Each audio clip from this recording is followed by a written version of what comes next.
To the CPA-fol podcast. I think we're on episode 67. A very, very special episode. I'm super excited for what we have for you all today. Bionicle Day, August 10th, 2025, the 24th anniversary of Bionicle. I'm not sure when it was officially set up, but what a very special day. I'm excited for next year, 25, but we're here right now with 24. So, Harry, is this the first year you've maybe properly celebrated Bionicle Day? Yeah, I think properly is a good way to put it. Last year, I think I was traveling, and I'm glad this year I mistook it for it being on the 8th, and it's actually on the 10th, which is, 8/10. That makes sense. So I thought I was in the car all day on the 8th, but thankfully we get to celebrate here with each other and with the special guest we will get to as you announce them.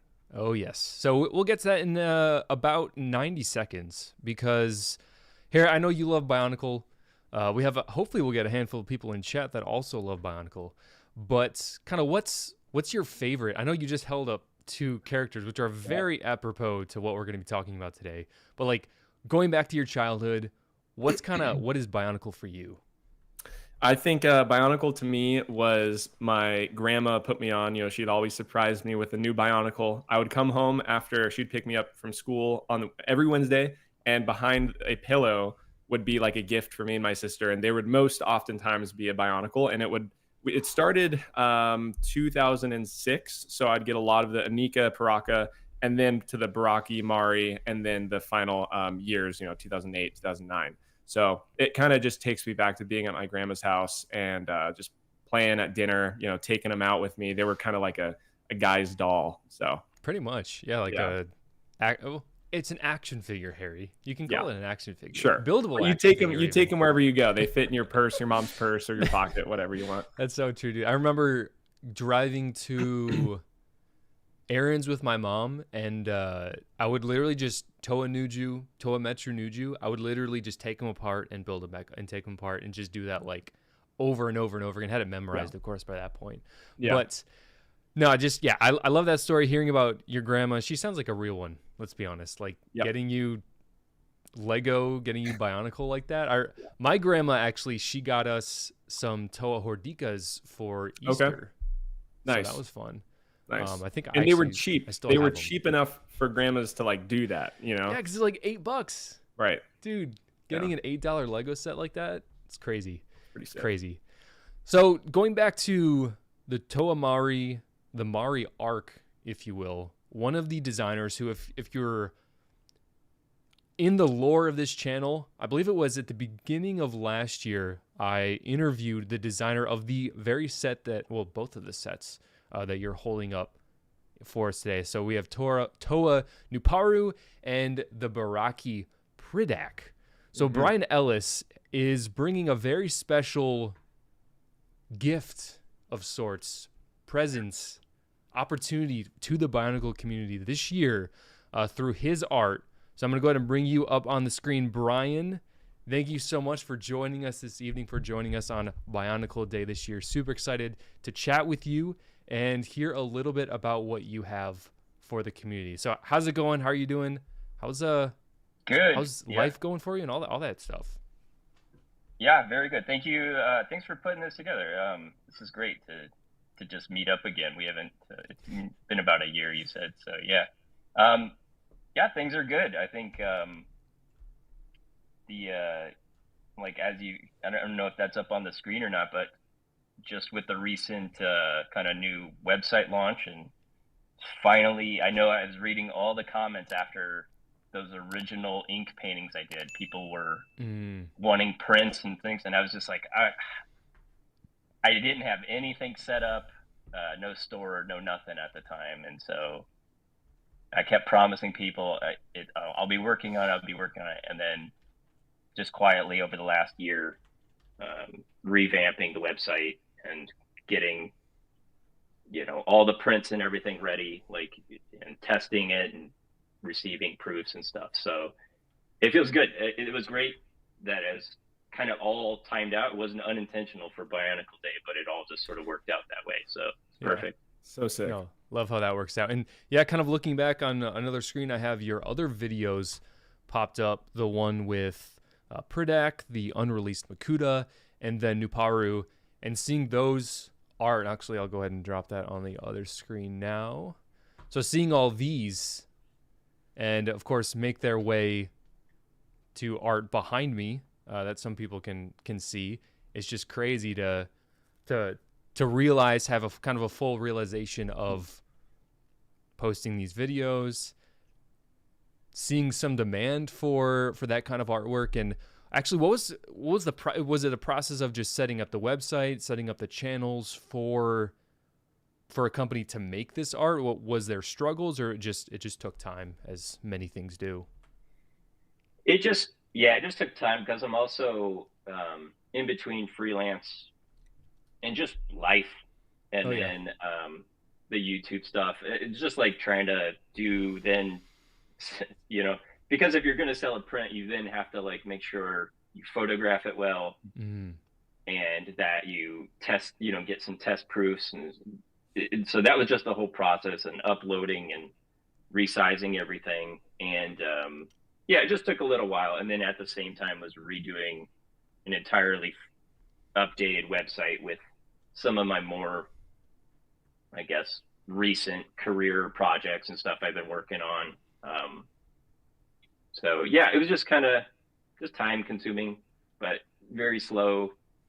Each day was like working on stuff. It just felt like it would never end. But it's so cool. It's important to remember, as you mentioned, that all this stuff, even for me, Harry, you've made it full time, so you don't have any excuses, But no. Doing this kind of on the side, it does sometimes have to take a back seat to, as you mentioned, Brian, which is life happens, work happens, things get busy. Next thing you know, it's been a month and I didn't get to that thing that I wanted to. But nonetheless, very excited to see the shop. And of course, the links are in the description if anyone wants to see these firsthand. But naturally, my mind and my eyes kind of go straight to these prints. Oh yeah. And there you go. Celebrate with 10% off if you wanna look through this today. So I want to go right. And, go ahead. This is part of it, actually. If you go back at the beginning, outset of the YouTube stuff I was working on, I just wanted a way to kind of document me making physical ink art. But I had always wanted to have a delivery mechanism. So like, for example, the original art I just put up and created for you guys, I can now have it photographed and ready to go. So people could, like, as of posting the video, they're now live. So it's like, if somebody likes, those prints that you guys get, like, you get the originals, but if somebody wants a print of that, it's now immediately available. And so that immediacy of like, it was just kind of on the back end, like that was the idea all along. So it's awesome to finally like be at this stage, and you can see like those are now, up and available. So can I ask a question while we're looking at these? Like the characters Pridak, I say Pridak, but it's Pridak. And then Nuparu. No, right? You're right. Am I right? I think I called it Pridak, and I think I got like raped over the coals, but like I think it's Pridak. But I just always. Okay, that's cool. Well, either way, but have these characters? Because my first question was going to be like, did you dive back into some of your pictures or whatever of these characters or official Bionicle stuff, or deeper than that, have they just kind of become like these characters that you own? It's just they're in your head. Like, cool, this is what I imagine Pridak is up to right now, and you make that. It's like that's just off the top of my dome, right? Or are you like, well, I saw that picture, so let's just kind of, I'm inspired right now. Like, what do you think of when you write or draw these out? So like, if we're looking at this image, right, he looks different, and it's kind of like in my head, even when I was at Lego, I was really trying not to draw Lego style, because you're gonna eventually go to that. Everything's gonna become product. So I'm trying to keep it fun and character, like a fleshy sort of monster character with like, that's what I picture in my head. And so like with this image, I just was taking liberty with that. I feel like I already did the Pridak or Nuparu as they are, but I wanted to kind of also give them a little more, room to breathe. And so I just take a little license. You can see he has these like extra little like blade, like mandibles now on the bottom, on the sides of his mouth. Right. And yeah, just play with that a little bit. So it's actually like a couple, I have a few more videos I'll be doing upcoming where I'm doing just that. It'll be taking Pridak, but it'll be as if I'm reinventing him, as if this was a real creature. So I'm going to kind of like, I guess, reverse engineer it. And it'll be, that one exists, but like my own take on what, if there was a creature like that off the coast of California, what it would look like. So sort of taking it into live action, if you will, as if it was in our world today. What it would that's crazy. That's cool. So cool.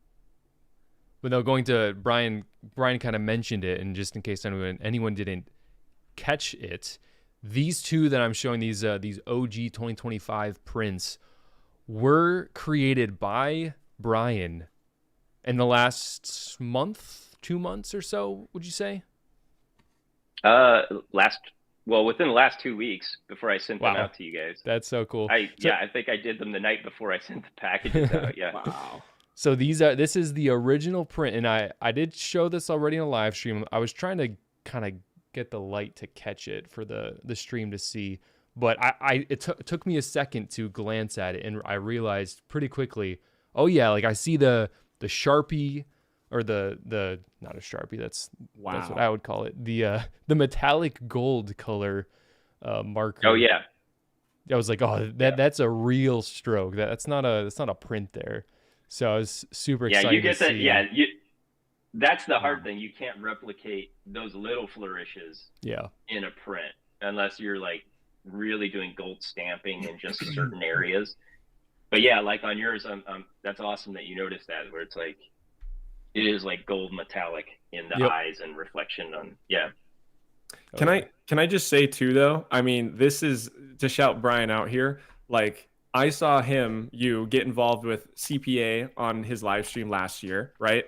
And that was just right after I saw your couple videos on YouTube talking about your designing. But like to see the way you've integrated into this community, I've never seen any designer, any like creator in the Lego space that's worked with them before, or just creative like you. Like, your creativeness is so special in the Lego community outside of the work you've done for them, but you're just a creative person, and you're like integrating into the space and, doing these things for your subscribers, me and CPA here. Like, you've created these things and like gifted them to us, and we can feature you in some videos, and like seeing you interact with comments, and even in the stream, you're doing this with the community on Bionicle Day.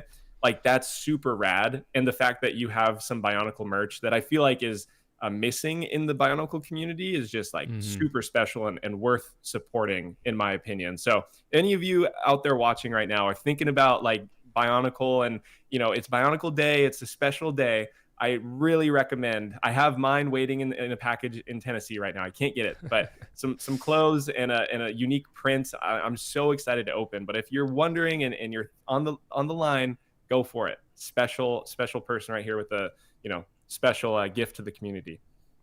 Absolutely. Couldn't have said it better myself, Harry. That's it's crazy to think, going back from when I first saw your video, I think it was either late 23 or early 24. The comment, I'm sure, is still there. And I remember you responded pretty much right away. And I was like, whoa, maybe I was hoping for a response, but definitely not within the week. So it was just cool how that kind of came together. And here we are, a year and a half-ish later, seeing your work in front of us. It's really, really cool to see.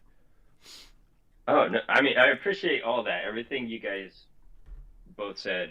It really is humbling. And I like, as far as the comments and everything go, I really do. I try to, like, at different times of the day, I just try to check in and treat it also like a job.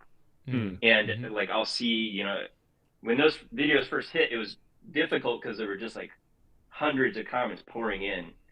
And I really did. I read every single one, and I tried to comment on everything. And I think I still have like a small list of like Wow. unresponded comments, but I do try to do that. And because I understand too, like I had no idea how revered the figure, like I said this before, I had no idea how Pridak or Nuparu were actually received. Because right when they came out, I read a few BZ Power comments, and I was like, "Ooh, these can be really brutal." So I just stopped like reading, and then I just went on with my career, and like I didn't know, and then I just posted these videos, and I guess I didn't expect like how ravenous the fan base was. Oh yeah. But like and I like, if people have like, someone wrote me an email and they were kind of calling me out on like the eyes not being in system for Pridak recently, and I was like, well, okay, you're right, but however, like, we're given a set of rules, and the heads of these figures were treated differently, because it was always like, and it's not just me breaking rules, like there's engineers, there's a whole team of people this all passes through, but because of the heads, we're kind of like treated as, that's the one identifying factor of a character. That's okay to write that one off, and if we're gonna break the rules, we're gonna do it there. So while the head has cross-axle attachments and things that still fit in system, it was never meant to be like a head on the front of a Technic vehicle or something. There was a little room there to say, okay, the eye spacing, it's a little offset, it doesn't really fit within like the standard system spacing, but they're like eyeballs. We were like, that's okay. And here's the thing is, I didn't want to just like dismiss that comment, because like the person took, they really knew their stuff, they took their time. Yeah. And I wanted to give them a proper answer. But then also at the same time, I said, look, there's nothing we can really do about it, but like some of my best teachers in life, I'll leave you with a bit of advice, and it's like, just make it work. Like, drill the eye holes out or whatever, like reposition them, like cut them apart, use hot glue. The design you're trying to make, just make it work. It may not be in system, but Can I say something on that too? Is like, just hearing how you talked in this video we're watching, or your interview with CPA last year, figuring out how you and other designers would like break apart pieces and bash them, or what do you call it? The kit bashing. Yeah, kit bashing. Yeah. So I think in CPA is dealing with some of this in his recent videos that have been doing really well. And I've been dabbling, even taking apart the Mahri blaster just with a screwdriver. Like, let's just let creativity flow. Let me see what's inside this thing. Like, I've always imagined, why can't I? I have free will. But I think that's a way, like, the Lego community is shifting almost, where it's okay. Like, drill some holes, like just split something in half and see what happens. There's the Lego system, but to really branch outside of that is like true creativity in itself, So I found that really interesting. It's true. Yeah, I think I think it's crucial too, because when you're on the beginning side and you're in the development phase, like some of these pieces don't exist yet. So that was like crucial, is like, what would this piece, we need it functional right away. And so before we can design it and get it test printed, immediately, what does this piece look like? So it's like, grab some snips, snip, hot glue it, like just kind of like kit bash it together and rip some stuff apart. I saw that you got taken to task for like, the blaster, like ripping it open. People are like, do you know how expensive that is? It's true, but it's actually, it's pretty cool at the same time. Like, you're ripping it open, in a way you're discovering how this thing works at the same time. And there's only one way to like really understand how something's engineered. It's to take it apart. Right. So, and then you have a greater appreciation for it too. It's like, oh, this is pretty cool. Exactly. Oh yeah. No, and then even like I have on screen right now, we've got the armor piece you used for Nuparu. I think it was ultimately used on his legs. Is that, or was his arms as well? All four. Here. Yep. There you go. Yep. Yeah. And then I do remember it was used again on Toa Ignika, which is a very highly sought after Toa. They used it for leg armor, if I remember correctly. But yeah, it's cool to see how these pieces are used across the board. And then I remember you talking about the energy sword, how you kind of convinced them sort of to let you do that, because that's a big budget real estate to utilize for that set. Yeah. And it was, it's always like a compromise. It's a back and forth dance with budget and engineering. And you can see, it's actually one piece. Yep. And because it's symmetrical, you can flip it around and use it and get two pieces out of one piece. Originally, though, I wanted it asymmetrical. Mm-hmm. And what that would have caused an issue, because then when you flip it around, the other side doesn't quite match.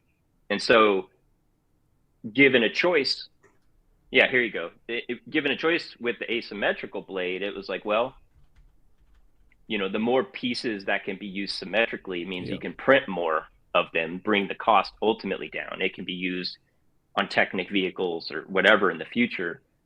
And I was like, well, I was thinking of the community as far as that. It's like, okay, these are big pieces. I knew that too. And sometimes people are looking for,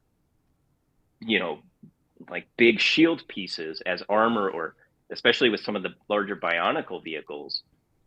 That's pretty good real estate. You can cover a lot of cool area, and it sort of looks like a jet engine with intake and stuff. So I was like, okay, I'll get rid of the asymmetry part and let's just make it symmetrical. And I was okay with that, because I was like, I think it still looks pretty rad. So no, it's an insanely cool part, and I'm glad you were able to win that battle, because I think it was used on the Axelara, Harry, the one Liwa's Axelara. Yeah, definitely Which is ship. a huge. I don't know if you've seen that one, Brian. It's the huge red ship, and I think there were two or four used on this one, but I think those were the only two places those were used. But I'm still glad you were able to kind of get that part made, anyways. Yeah, it's like you said, it's an amazing part, very large, but I feel like in the mock space, there's a lot of potential. I'm sure a lot of people have used these in various ways that are creative, super creative. I've got would you guys know real quick, just because I feel like you're more plugged in to all the pieces. Is that one of the biggest parts made? That's a good question. Like for real estate, pound for pound, is that piece There are some. I'd be curious by weight, and I believe that pearl light gray plastic, I feel like it's lighter than your typical plastic. Yeah, I'm thinking of, there's like a shield piece, the yellow one on Matanui, like the shield, it was used as a wing piece. Yeah, like that piece is similar in size, but I think just because this spreads out, it's, if we're just going by the frame itself, clearly if you squeeze this middle section in, it would be smaller, but this might be in the running. I can't think it's definitely one of the bigger pieces for sure. I'd be curious to know a weight. I don't know of a directory that has the weight of all parts. I don't think Bricklink has. Kind of sick when you squeeze them together too. Oh yeah, that'd be interesting to see what's the biggest Lego part, because there are some the door, not always used for the doors, but the car door the Technic door parts. I'm sure even the torso on the Makuta here to house the napalm maggot bomb, that thing's pretty wide and pretty filled out too. I mean, if we're just talking about the frame itself, but this is definitely the top in my head. Yeah, especially for pearl light gray pieces, because I don't know from an engineering perspective if those pearl light grays require different mold tolerances or such. Wouldn't surprise me based on that material. I've got a question for you. So looking at this print right here, you use a lot of great colors. I mean, it's fantastic. I just love even the sand blue wording with that aqua. I mean, what do you even call those colors in the middle there? The bright blue, green, I love that mixture. So do you, because I see how, there's kind of like the spooky horror element inside of that explosion with like the red eyes, even that itself is scary. But you combine that horror element with those like bright colors, and I think that really stands out. So do you tend to think more bright colors off the bat and make it more horrific, or do you tend to do darker too? Like, what do you usually do? No, I think I've always had an issue. Honestly, I think I've always had, even in college, an issue with color. I don't know. I noticed a lot of my paintings, like if you look at a lot of like my digital prints and stuff, it's really vibrant and saturated. I'm actually like, I'm blown away when I see like my girlfriend, for example. Her handle over colors phenomenal. So I run anything by her all the time, because I guess I was someone had mentioned my paintings were really saturated, and I kind of took that as a bad thing at one point. And I kind of felt like, oh, I need to try to like mute my colors more. Like I'm not quite getting it. But actually I it's just like I just try to embrace that. So like these colors, I definitely wanted something to pop. But also in terms of like being on, if it's on a colored shirt or something, I tried to take into account that as well. Like, is it going to pop on a yellow shirt? Is it going to? So I was running a ton of different color combos here. But yeah, I think there's kind of a fun. It kind of goes back to like I grew up in the '80s, and like with horror and stuff like that, it had more of like a vibrant feel to it, like blood and stuff like that just kind of felt like fake. It looked really vibrant and syrupy in a lot of the slasher films, and so it wasn't like super ultra deep red realistic or something. So there was a lot of that in the 80s. I think Garbage Pail Kids, everything just had like this very saturated look to it. So I think there's probably part of that influence. Interesting. Yeah, I love that. I love that print. Those colors just stand out.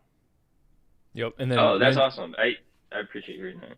I was just saying, mentioning those colors, Harry, I have, so you guys can see it, this one, so chat can see it.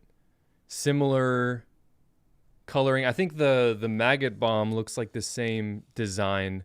Looks like some of the maggots were kept in, some of the ones flying out, but because I believe the Makuta is kind of flying, looks like he dropped the bomb, and they're kind of all exploding. But yeah, the colors on this one, and my phone camera was able to capture the coloring because, of course, this is kind of going through some compression on OBS and whatnot. But on my Instagram post, the color is just absolutely insane. Yeah. Whatever printing company you went with did a fantastic job with these prints. I do have to say that. Yeah. Super vibrant. Thanks. So great. There's it's something too, is I've never done any convention stuff. And if you guys have any, like, if you have any recommendations, I'm all ears, because my girlfriend and I, we've talked about like doing conventions, and honestly, just to be able to like meet people in person. And the thinking was I could just do, for any of these prints, I could just print the ink on watercolor paper and then like actively like do a few washes, almost like what I did for like on-site kind of thing and stuff like that. Yeah. In person. Yeah. Rather than just from scratch, that would take about an hour. Like each of yours took about an hour to start to finish. But to have any of these prints like just in a grayscale ready to go, like my original inks, and then I could just do like some washes over it, and just to, I don't know, I it would be fun to like to do that, but also just like get to meet people. And, so you did just miss, and it's probably fine because it sounds like you have a couple things going on, so it would have been quite the shuffle. But I think it was 2 weeks ago, Harry, Brick Fair, Virginia. A week ago. Or a week ago. Yeah. So that is certainly that I'm aware of the biggest concentration of Bionicle fans. So they would, I can only Okay. imagine they would eat this stuff up. So But- that's in Virginia. But there's one in Chicago that's bigger. I'm sure he's gonna get to there. But you've done stuff for a lot of different things, and like just scrolling through your website to see like the different themes you've worked on specifically in Lego. I saw Atlantis or Space Police, some of these older themes. Like, look at all this. If you had a picture of each of these things that you've worked on, where it's like, here are the models I designed. Here are some TV screens showing the commercials you've worked on. Like, no one has come public, to my knowledge, as you have, that like we can ask questions to. I'm sure there would be huge crowds, and also selling prints and t-shirts and stuff from like an official, with your designs and stuff. So it's your stuff, right? I think that's a missing thing in the community. It's a lot of buying Lego, I think people want something more than Lego sometimes. Oh, here's like a $25 print. Let me just get it signed. Like, this is great for the wall. Like, I'm putting my stuff up on my wall instantly when I get home. So like, I think you would do really well and people would love to meet you. Yeah. Okay. Yeah, I didn't know what to kind of like. I'm pretty like, nobody really knows me. So I'm just kind of like a nobody, and I'm just like, well, if one of the comments, I think on your video, Harry, about the Atlantis thing, because I can't remember if it was John that tagged me or something in your video, and I saw it, and then that's how we met. But one of the people was like, if you're telling the truth, and you really worked on these, and I was like, oh, I'm always telling the truth, and it's like, and I've got the receipts to back it up. I have hard drives filled with my work, and if nothing else, like if you go into Lego Bionicle, you can see, like, I try to treat my website as an archive and sort of explain what I did on each project. And there's a lot of projects I don't have on here, because not only was I full-time, but I worked in a huge capacity across a ton of stuff as a consultant. So freelancing with them over several years. I mean, like, some of the people didn't even know, like, I was the one that painted the Motunui saga. Me neither, dude. Know. That was me. We were literally on stream, and I was like explaining the Motunui saga. Like, oh yeah, no, they did these photos and a voiceover and these really cool paintings or digital paintings. Did they start out as digital or physical, and then you scanned them in? No, they were all. I had like so little time to create those. It was all digital. Straight. So I was like, yeah, it was crazy. And you're like, oh yeah, I did that. And I was like, no, you don't understand. It was these ones. You're like, yeah, no, that was me. I was like, mind blown. Like, dude, I'm talking to the guy that literally helped, unfortunately, wrap up Bionicle, but helped wrap up Bionicle and kind of bring the story to where it needed to be so they could sunset. I think those might be your most, like, one of your most clout, gravity. What am I saying here? Like, your most clout from those. You get a lot of clout in the Lego community for just making those. Because I was driving the other day and I was like, man, it's so cool actually knowing. I'm telling my fiance all about you. I'm like, dude, you don't understand. Like, this guy painted these things. Like, I was looking at this artwork here when I was trying to look for some art to put on a canvas for my wall, and I was like so bummed because they were just a little bit longer than what the dimensions were for, which is why I was stoked you actually made prints so I could just go through that. But looking at this stuff is just absolutely insane. The creativity, you were given prompts, as you said, but like, you had to create this, right? You had to just go with looking up your own stuff. And like, what was that process again? It was crazy. So his name was Kelly McKiernan, I think. Kelly McKiernan. And he was on the advertising marketing division. And he reached out to me because when I was on Bionicle, we had met. We did a comic. I think he was at Comic-Con. That's where I met Greg. And then after I left Lego, I think they were looking for a way to wrap up things because they didn't know if they'd have a budget for the movie. And my old manager, Christopher Rowendahl, he hit me up and he connected me. And he was like, do you want to do this? I was like, hell yeah, I want to do this. And Kelly, he was awesome. He was just like facilitating everything. He's like, okay, here's basically the prompts from Greg. And it was like 32 or 33 things. But he's like, we need this because in 1 month from today, the first one goes live and we're doing 2 a week. And he's like, can you do that? And I was like, so you basically, at least you need the first one within a month. And I was like, let me get on this. So I had a month, and that comes down to like, I only had a few hours per painting. It is really what it comes down to. I had maybe 8 hours, but that seems like a long time. It can seem like a long time as far as digital painting goes, but when you have to look at reference for every character, because it's not like I know every piece or what it looks like. Right. So to try to get them to look character accurate, it takes a lot of time to like paint that detail. CPA, go to the one where it's the Toa Mahri, Golly, or not Golly, what's her name? Holly is somewhere. Holly, yeah, she's fighting because in the top left. You're one of the only artists I know who has like depicted the Mahri outside of water. Did that kind of shock you where it's like, whoa, how are they outside of the ocean? I mean, honestly, I was reading the prompts and I was just like, okay, whatever Greg has written here, I just stuck to it because I didn't like, I know enough of the lore, but I was like, well, this is the finale. The fans that have been reading the comics or anything, they know the lore way better than me. So I'm going to follow Greg's and Kelly's prompts to a T.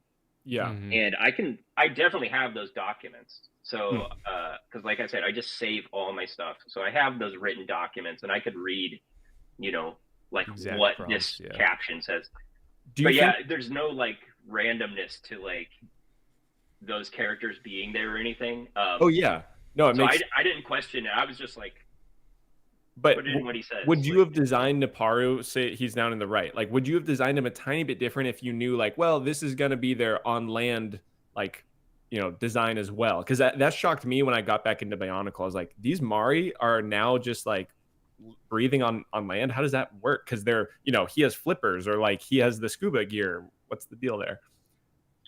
Oh yeah, I mean that totally would have, if I'd known that information then, because I've kind of like, I think there was a lot of confusion or people didn't know that, but when I was telling John a year ago talking about this, and even in my videos, we didn't have a whole lot of story going on. We just knew the good guys were also going to be underwater, and that was kind of it.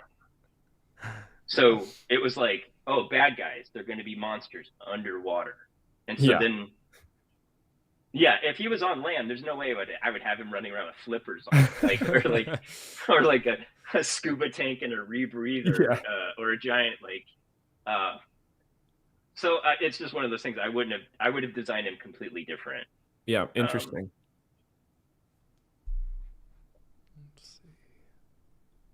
So those Roxy there, that was the first figure I ever got.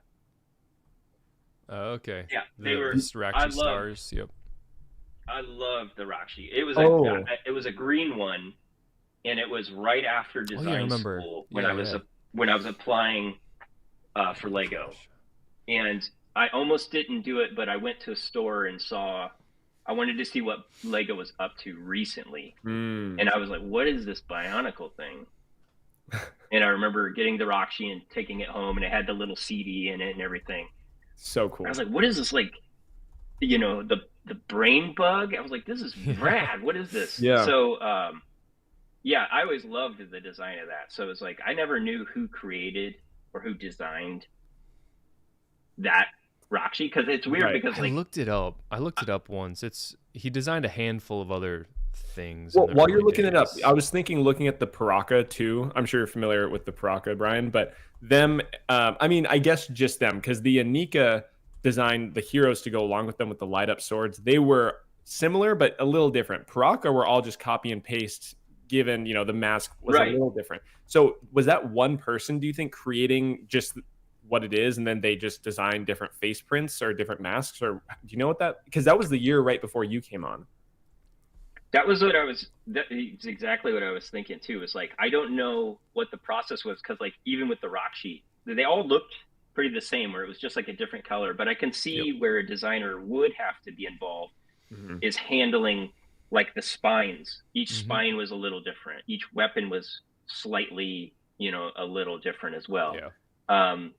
So the designers working on that versus now I understand why people were like, the Barraki were totally different because each figure was like, it wasn't just cookie color change at that point. It was like a radical, change.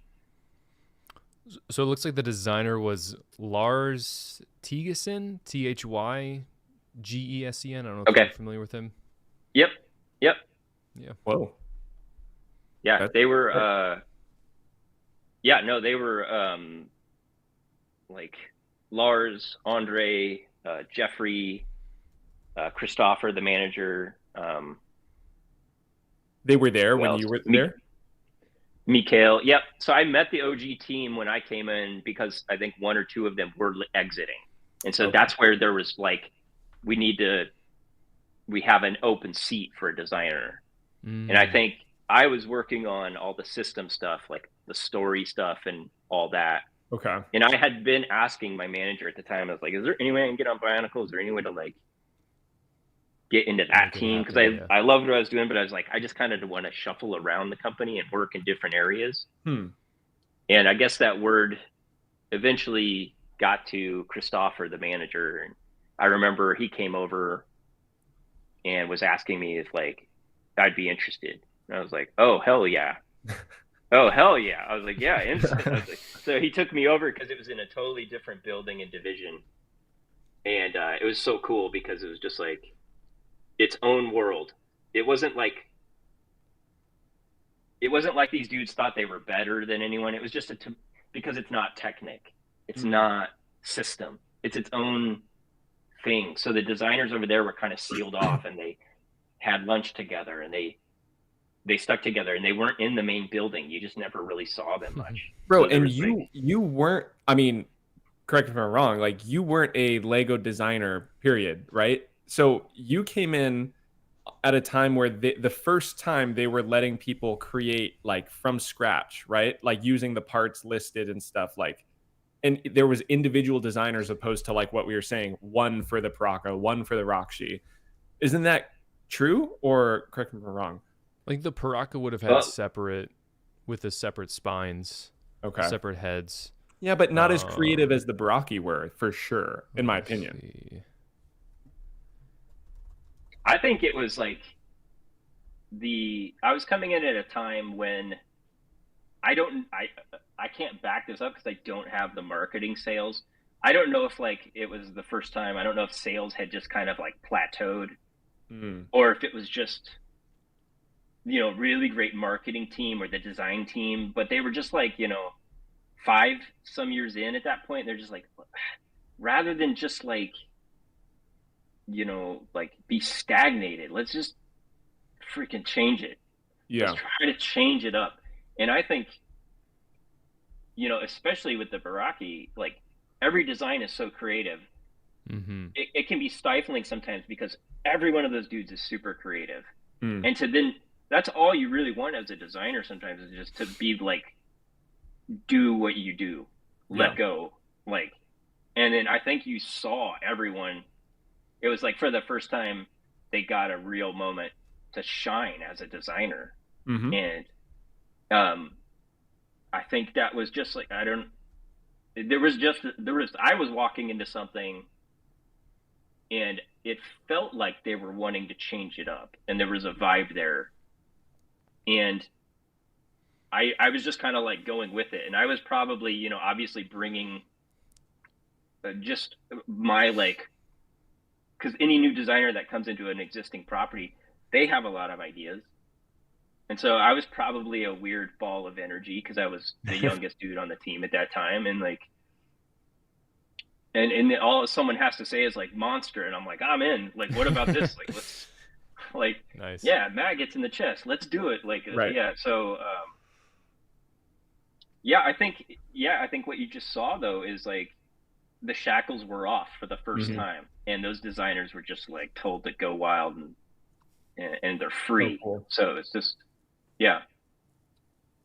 Yeah, and what you mentioned, Harry, I was looking through the list, and yeah, for whatever reason, like even with every previous iteration or group of 6, they did, as you mentioned, Harry, have a very clear structure. Like the T was about the same. It was pretty much just like the head was different and some of the weapons were different. But yeah, with the Barraki, everything was different. Of course, besides the slingshot, that was the same throughput.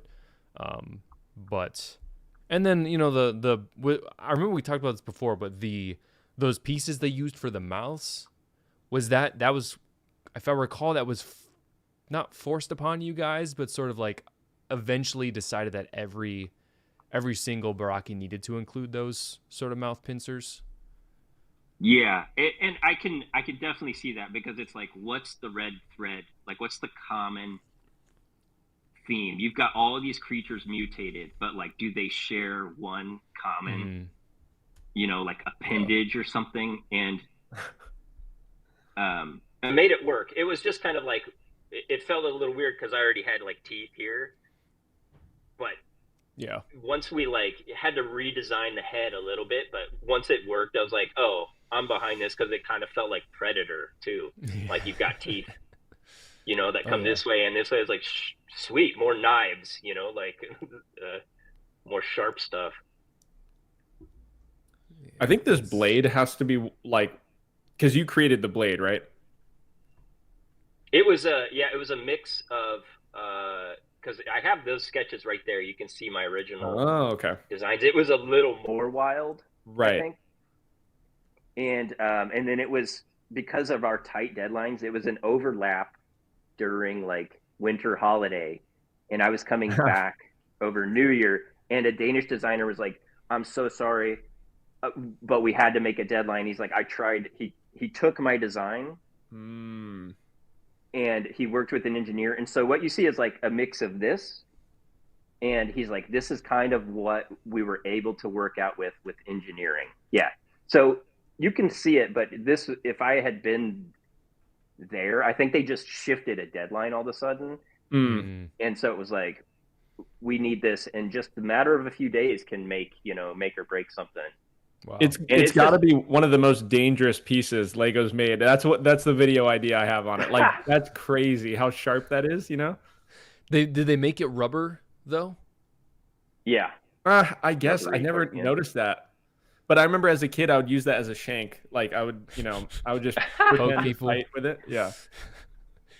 I mean, you could say that his foot, Harry, the back of his foot.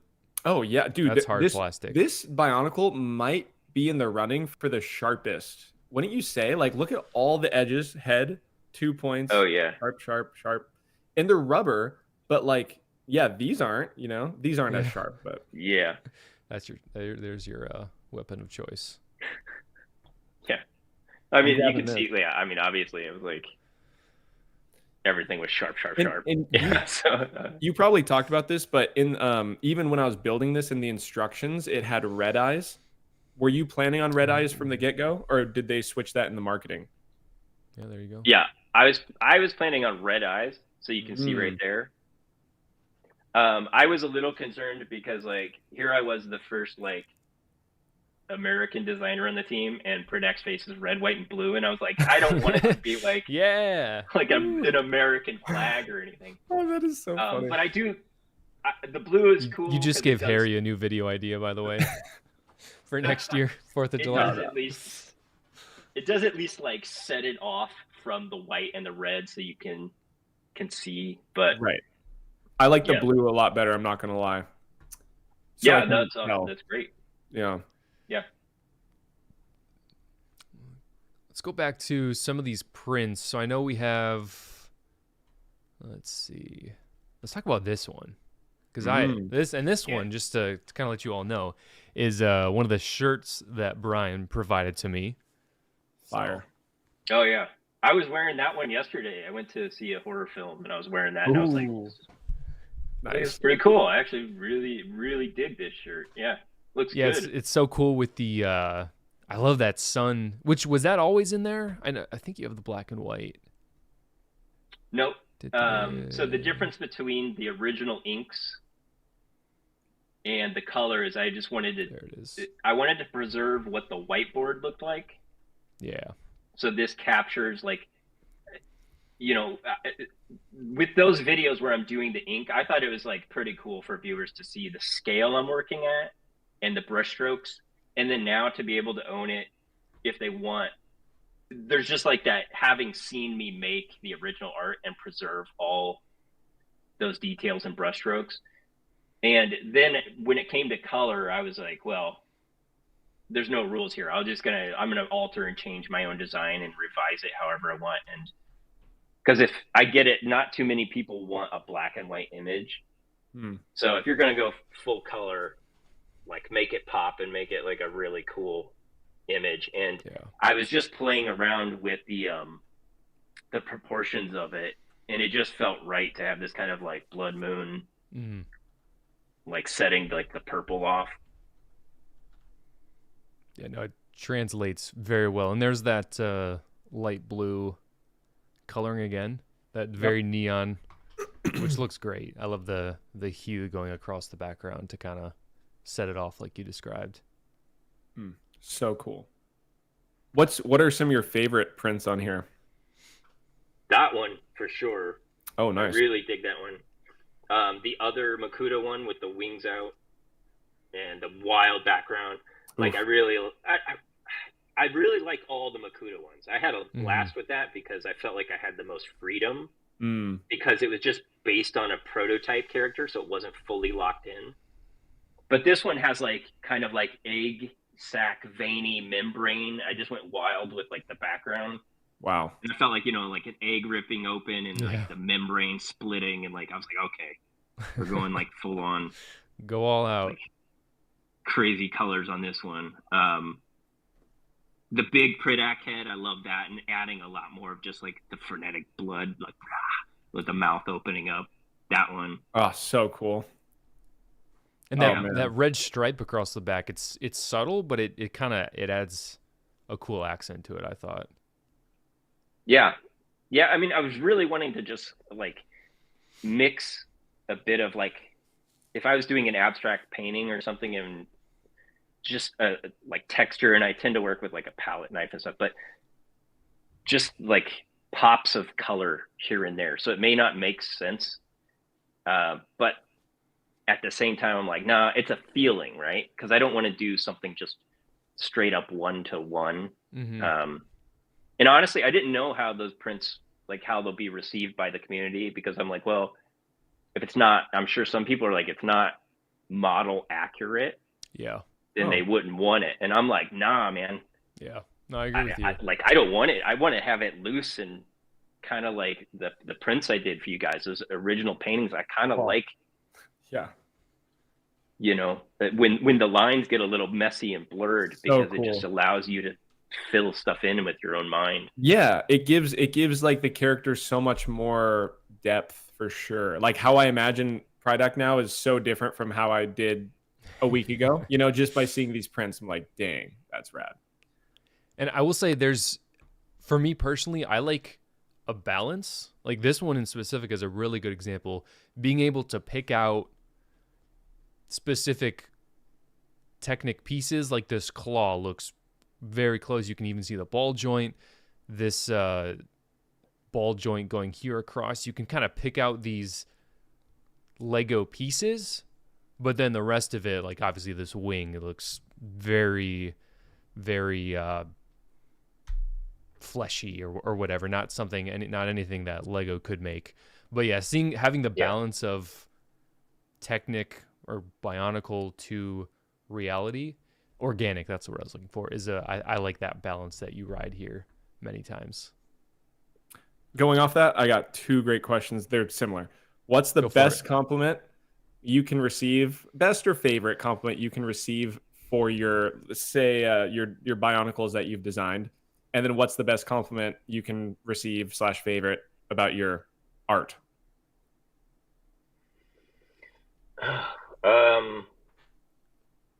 I don't know. I mean, I'll just say kind of, it's nice to hear out of all the comments. I like hearing personal memories from people. Mm. I feel like they may see the figure or the art, but when they're specifically saying like, oh, yo man, I was like, there's one, like several where people are like, yo, I had a bad accident as a kid and I was hospital ridden for like X amount, and my grandmother brought me like Pridak. Wow. And like, and I had him, you know, in the hospital on the bed with me. And to hear that, because it's like, this person's also describing like the imagination they had, like like this life that they gave him. Because like, you know, when you exist outside of like the comic books or the story, your own stories in your head, like I love to hear that stuff. So when someone reaches out and sends like messages like that, I really love hearing the kind of like, the personal interactions that people have had. That's so cool. And the more specific, the better. But yeah, I would say that's pretty cool, because I get a lot of like people that said like, yo, this character scared me as a kid or whatever. And I'm like, okay, that's cool. That's cool. That's fun. But yeah, and then as far as my art in general, I don't know. I think it's hard because I guess I haven't really had too many interactions because I've never made prints available, even of my own. Yeah. But I try to, even in a still image, like there's one on the website where it's just called Witch. And that one was for an album I did for a friend.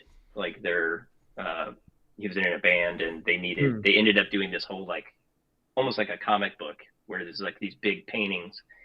And there's a lot of symbolism in that ties into the other paintings from the series. And if you look at all of those images, you'll see a story mapped out. But oh, sorry, my cat's feeder's going off, so it's an automated voice kick out. I was like, what is going on? So yeah, that's like, I think when people I've worked with, and I'd be like working on something, I think that's probably the biggest compliment. Is I've had some people go like, oh man, I don't understand how your brain works. Yeah.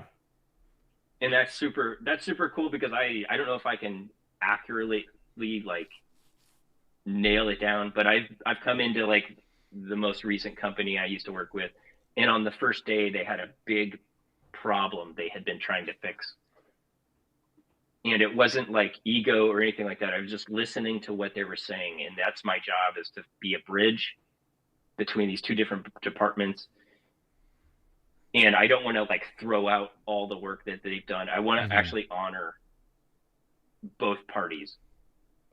And so then sometimes my brain just goes like, oh, what if you do this? And it just like, it actually ties it together, and you kind of each get what you want. And people are like, oh, wow, that's so obvious. I feel like I have a really good knack for that. And I actually enjoy working on not only my own stories, but I love working on other people's stories for that process, because I hope that like when I do it, they feel safe enough that it's not like I'm going to throw your story out and just try to put my own thing in it. I don't have that much of an ego. Like I want to honor what you're trying to do and help you achieve the goal. Because if it's not like something natural for that character or story, like it feels weird to me to force stuff. So when it's very satisfying when people say that, like, I don't know, but like you solve the problem. That's awesome. Like, that's a super, super great feeling. Wow. That's very cool. I'd have to say this is a shirt is just probably the coolest thing as far as shirts go that you're able to buy, because it feels like something you would go into Hot Topic or Zoomies or whatever, Spencer's, and you would see this as one of those graphics on the wall that someone would pick out as a t-shirt. It looks so cool. There were a lot of comments where people were saying, like, it was funny because I just said it was a napalm maggot bomb, and then like people that saw that video started saying it a lot in the comments, and they're like, dude, that's the most death metal band ever. Yeah. And then that made me think of like my nephew. He used to have a death metal band that he still dabbles in called Erebus. And it definitely, when I was making this print and putting it on shirts, I was trying to keep something like that in mind, where it's just like, it's something you would see at a death metal concert. Like, okay, I don't know what that is, but cool. Yeah, no, that's exactly what it looks like. That's hilarious. Do that in pink. The pink one's fire. I was gonna ask if Harry, would you rock this at Brick Gold? Oh, for sure. Yeah, no, I definitely would. Like the pink, like that's more of a purple. Like if I had that oversized with some baggy jeans, you know, that'd be a sick skate. You know, like film that in a skate part or something, and Napalm, Maggie Bomb. Nice. Wow. Did you choose these colors, or is this the website? Because those colors work really well with that. Yeah, I kind of went through and curated the specific colors I wanted for each one. I could always change them up, but I was really trying to see like a good base working with the hues that I have. Yeah. And so I chose those, and then like tried to keep them consistent across like the different like designs as well. So some of them have other colors that are available, but it kind of comes down to the final print itself. If a color's not working with it, I would usually just turn it off, like not make that color available. Yeah. And then can you answer what the what is the acronym again on your let's get into that. The rebrand from Brian Ellis art to Acme, I believe it's Acme Studio is how you'd say it? Yeah, Acme Go. Acme Go? Acme Go Studio. It was it's several things, but the rebrand was initially because I have a short film that I've been wrapping up, and at the very beginning of the film, the animation company I'm working with, their logo is there, and then I wanted to have something there. I didn't just like, I wanted to have something that represented me, because it's a story I did a long time ago, and it's this animation thing. So rather than like having my name or something, I was like, I just wanted to have like a good logo at the beginning of the credits. And so then that became like, well, what is that going to be? And then I just decided, okay, I'm going to eventually put up a new website. So maybe I'll just call that website Acme Go, because the projects I work on, to me, this is like a stamp of I worked on it. So rather than just saying Brian worked on this, it's like, no, this is like the company stamp of approval. So I was like going over and over, like what to call it. And my girlfriend was just like, why don't you just call it Acme Go? And I was like, that's really good. It's just like, I'd been toiling over this thing for a while. And then she just like, why not? Because I have such a history between the company Acme and my love of old school Looney Tunes. Wile E. Coyote is he is my number one favorite. So Acme originally was an acronym that just stood for a company that makes everything. Gotcha. And so Wile E. Coyote was like, talk about an influence as a kid. Like, he's an inventor. He's like creating, crafting all these crazy things. Well, my dad also worked at an Acme company. So he worked at a place called Acme Cash Valve, which is like, they made pipes and plumbing fixtures and all this stuff. So he was in like the sales department of that. But I always thought my dad worked at Acme, like the legitimate. I thought it was a real company. Yeah. And there's been a lot of different companies. There's like Acme Records and this and this. And so I was like, well, what cooler way than like a TNT plunger explosion? It just felt right. And when she said it, I was like, oh, of course. That's awesome. Absolutely. And then, so. Yeah, let's see. Here's your intro. Oh, sick. I love it. Yeah, it's very like, I don't know, it just felt right. It felt cartoonish and like clean and fun and like, yeah. Was designing that box, I tend, like, if I was creating a thumbnail for a, you know, YouTube video or something, it's always the most simple things that my mind, the OCD is like, I can't, as an artist, I'm sure you have to just accept at one point, be like, okay, I can nitpick all day, but this is good. So like on a simple thing like that, how long did that design take you? Well, my girlfriend and I went right to the whiteboard, Mm-hmm. and I was just like sketching. So the sketch itself, I think, sketched out a few things, not long. That was like maybe 10 minutes, and then it was like in the refinement stage, Mm-hmm. where you're kind of learning about like you're kind of pulling and pushing pixels and adjusting things in Illustrator, right. And like I would say just like on and off, maybe a couple days, just to like get it to a point where you can just, like you said, you can fudge things forever. Yeah. But I was like, I don't want to overthink things too much. It felt right. Yep. I like that the proportions are slightly off, like the left side's a little bigger than the right. I didn't want it because I had drawn an image that was completely symmetrical, but it was like it was lacking that human feel, and the human feel is like sometimes things are it's imperfect, a little wonky. Yeah. And I kind of wanted that cartoonish, crazy box feel to it. And so I was like, okay. I was very pleased with like ultimately where it landed, and it's like, yeah, all right, cool, let's go with this. Yeah, amazing. It's awesome. And so going into the future with Acme Go Studio, you mentioned the short film that you've been working on.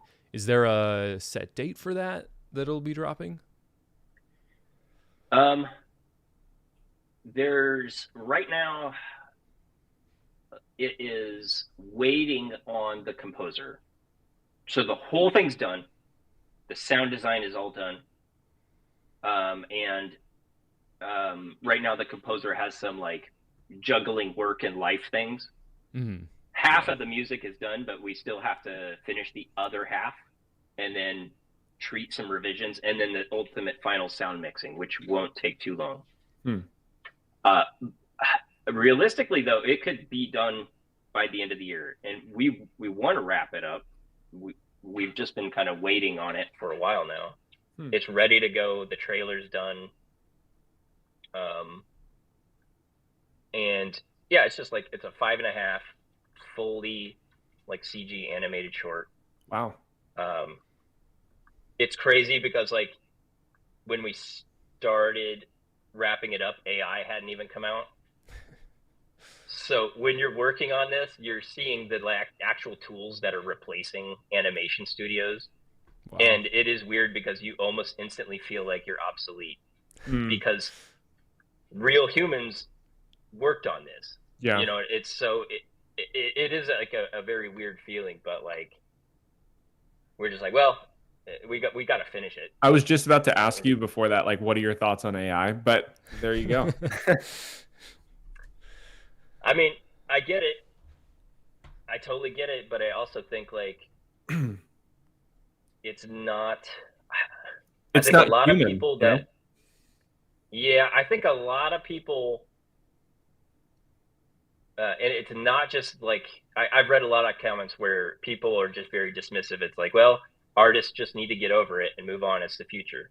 Okay, that's cool. That you can absolutely. That's your opinion. Go for it. Mm-hmm. I like things handmade. I will always continue to do things handmade, like painting at the whiteboard. I think there's real merit in working with people because you learn things you won't learn when it's just you at a computer. Like if it's going to be one person and they're going to make a 90-minute film, which they already are, and it's just one person in a room writing prompts, awesome. Super, like, great. Totally cool. You do that. For me, things you learn in compromises, like going back to Bionicle, compromise is a great thing. Like you have to be a team player. When you work on a team and you not only get to see their personality, but the skills they bring to it, you have to do this back and forth dance with like a designer or an engineer. It removes your ego. It's not you. You're a team. And so his point is just as valid if, you know, he has a totally different point of view to point out to you, which improves it. And thus you end up with like a marriage of a design. I think those are also skills you learn that you can then bring into your own life. I've learned a lot of things working with teams that can be very humbling. And then humbling in your own life is really good. It goes a long way for character. So I think that it's going to be a floodgate of AI stuff. And no one's going to have time to watch it. And I think ultimately the things with merit will be people knowing that, wow, people made this, like an actual team of people made this. So that's my opinion on it.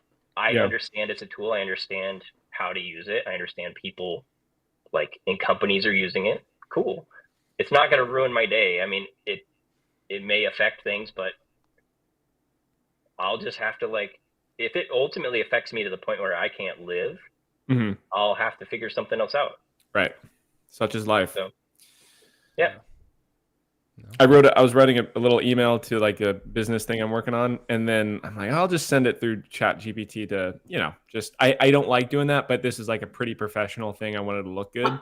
And it came back and it's just this, it's like, I literally was telling Brittany, I'm like, I hate how good this is because everyone's doing this, but it's just, I'm not learning through my process. Cause I could have sent my original email and then, you know, grow from it, be like, oh, okay, I'll make it sound more professional in my next one. Cause you got to fake it till you make it. But Chat GPT takes out the fake it till you make it part and just makes it. So you don't learn. And I have a whole point of view on that, but anyways. That's very true.